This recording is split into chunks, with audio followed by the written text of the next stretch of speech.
On a bright sunny July day in 1986, a crowd gathered at Friendship Airfield outside Carmen, Manitoba to witness a curious event.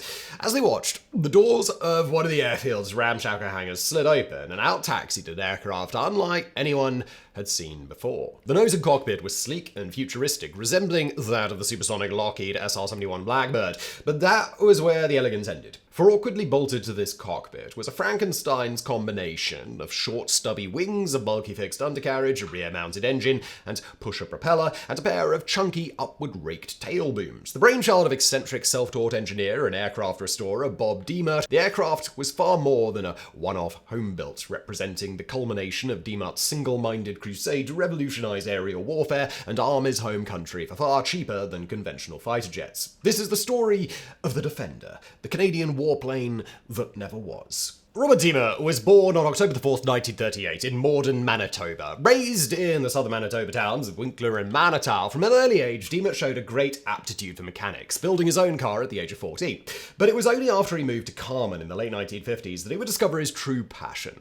In the mid-1960s, Diemert recovered the wreck of a World War II Hawker Hurricane fighter from a nearby farmer's field and began restoring it in his garage. One day, he was visited by movie producers from United Artists, who at the time were engaged in the production of the classic war epic Battle of Britain. Desperately short a period aircraft for the film's aerial battle sequences, the producers offered to fund the remaining restoration work and invited Diemert to England to fly as Hurricane on camera. Alright, just a quick pause here, because if you're online, and let's be real, you are right now. How did I know? Your personal data might be floating around in places you wouldn't even believe. Imagine this, there are actual companies out there that collect your info, like your name, address, phone number, even your family's details, and they don't just keep it for safekeeping, they sell it. It's almost like your data has become sort of bizarre trading card. Enter Incogni, the data cleanup crew that we didn't know we needed until you did. Incogni goes out there and tackles data brokers directly. They're the ones calling these companies up and saying, hey, you know that info? It's gotta go. And Incogni doesn't just do this once, they stick around making sure that your data stays off those lists. They're basically automated privacy. And here's the thing, while you could theoretically spend months trying to contact hundreds of these brokers by yourself, I mean, that just sounds a bit hard, doesn't it? With Incogni, it's 3 easy steps. You sign up, you give them permission, and then you relax while they handle all of the red tape for you. Take the example of people search sites in the US. These places are notorious for putting everything about you on the web for anyone to see. One bad road rage incident and suddenly they've got your address, or worse, criminals could look you up and pull off scams or even potentially identity theft. Incogni tackles these sites to protect you from just that. To get started and actually reclaim your digital life back, just click the link below and use the code FOUNDOUT for 60% off an annual plan. Go to incogni.com/foundout to try it risk-free for 30 days as well. Big thank you to them for sponsoring, and now back to it.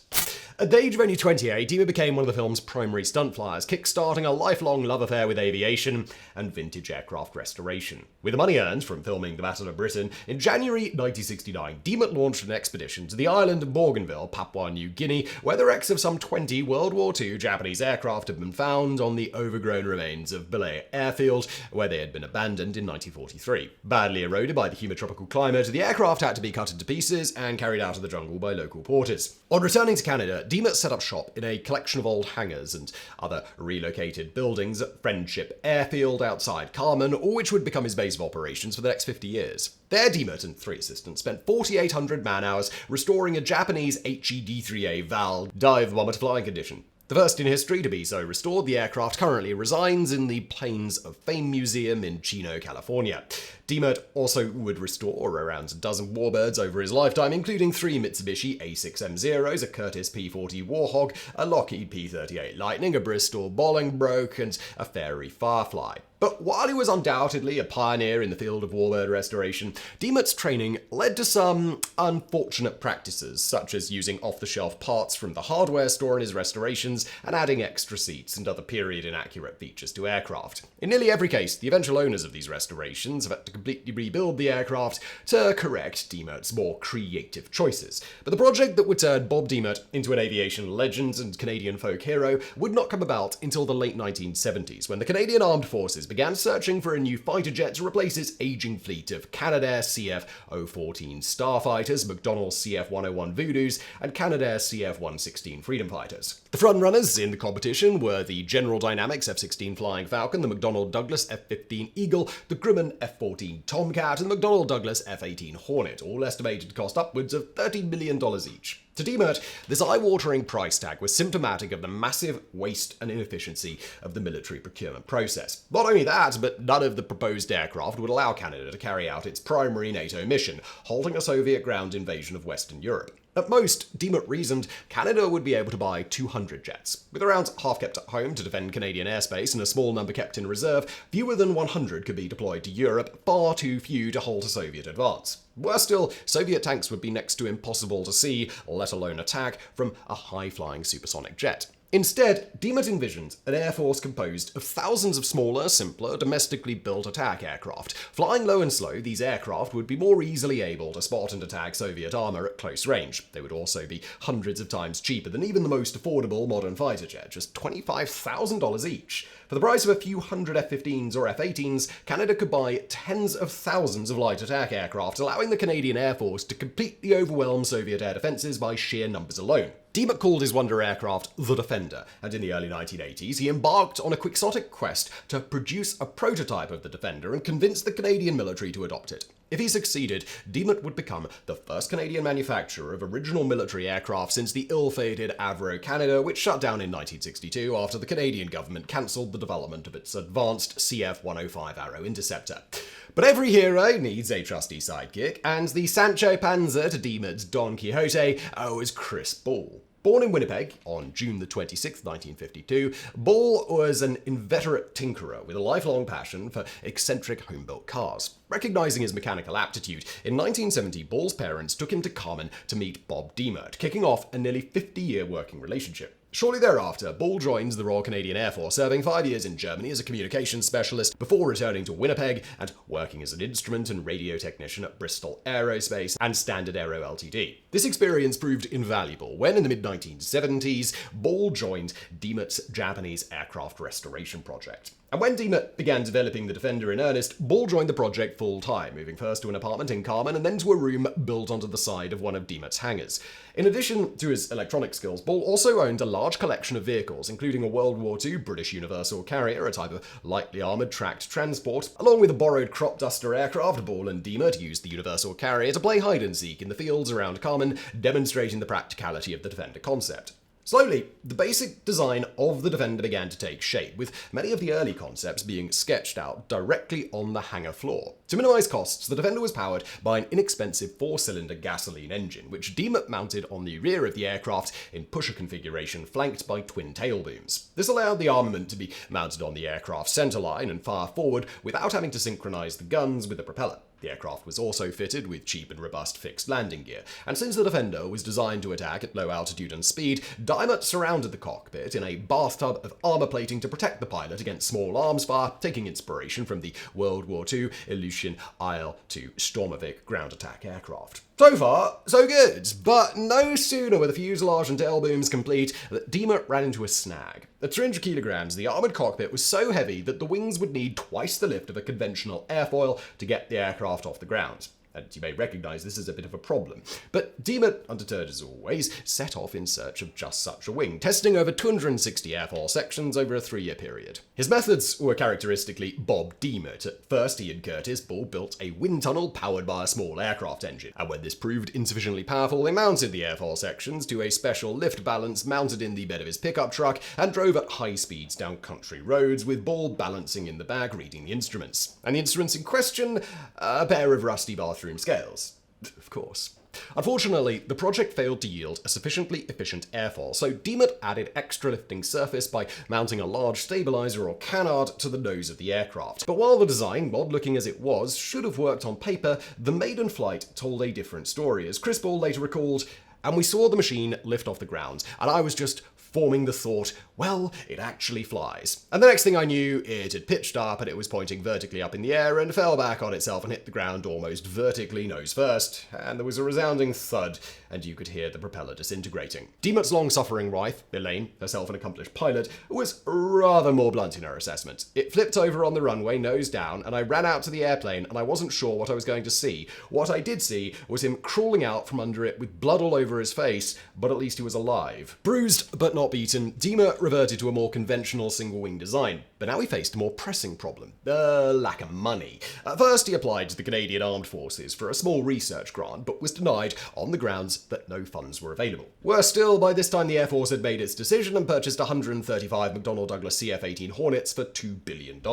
So, while Demont's chances of selling the Defender had always been slim, they were now even slimmer. But unwilling to give up, and with no government funds forthcoming, Dimont turned to what he did best: restoring vintage aircraft. Upon learning the Confederate Air Force, a non-profit historical organization based in Dallas, Texas, was looking for a flying Mitsubishi A6M0 to feature in its air shows, Dimont offered to restore one of his Bougainville wrecks for them.